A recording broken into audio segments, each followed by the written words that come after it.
18 মাস মাঠের বাইরে থাকার পরও বিশ্বকাপ স্কোয়াডে জায়গা ফিরে পেয়েছেন সাইফুদ্দিন।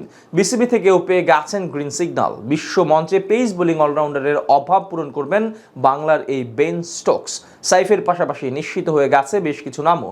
জিম্বাবুয়ে সিরিজের পারফরমেন্স দিয়েছে বিশ্বকাপের টিকিট যুক্তরাষ্ট্র আর আমেরিকার মাটিতে। তবে কোন কোন ক্রিকেটারের স্কোয়াডে থাকা নিশ্চিত সেটাই জানবো রিপোর্টে।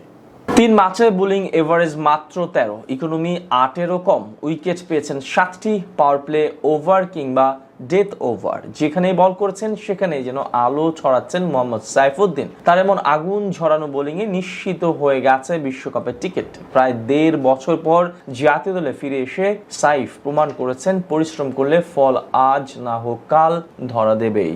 বাংলার ক্রিকেটে অপার সম্ভাবনা নিয়ে অভিষেক হয়েছিল সাইফুদ্দিনের। দেশের ক্রিকেট পাড়ায় অভাব ছিল একজন জাতের পেস বোলিং অলরাউন্ডারের। স্টোকস, পান্ডিয়ার মতো ক্রিকেটাররা যখন বিশ্ব মঞ্চে রাজ করছেন তখন বাংলার ক্রিকেটে এই রোল ছিল না কোনো বড় নাম। তবে সাইফুদ্দিন দলে এসে পূরণ করেছেন সেই অভাবটা। তবে ইনজুরি আর অধারাবাহিক পারফরমেন্সে ধীরে ধীরে সুযোগ হারাতে শুরু করেন সাইফ। একটা সময় তো জাতীয় দল থেকে বাদ পড়তে হয় এই অলরাউন্ডারকে। তবে স্রোতে গা না ভাসিয়ে সাইফ করে গেছেন কঠোর পরিশ্রম। লক্ষ্য ছিল টাইগারদের লাল সবুজ জার্সি আরো একবার গায়ে চড়ানো। তবে কোনোভাবেই যেন মিলছিল না সেই সুযোগ।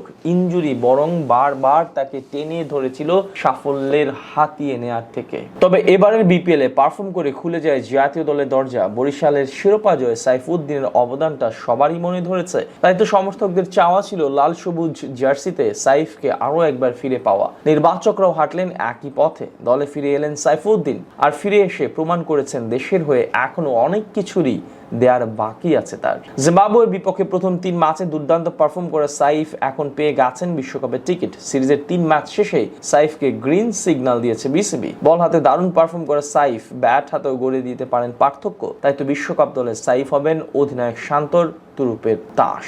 সাইফুদ্দিন ছাড়াও নিশ্চিত হয়ে গেছে বিশ্বকাপের বেশ কিছু টিকিট। সেই তালিকায় সবার আগে আসবে তাওহিদ হৃদয়ের নাম।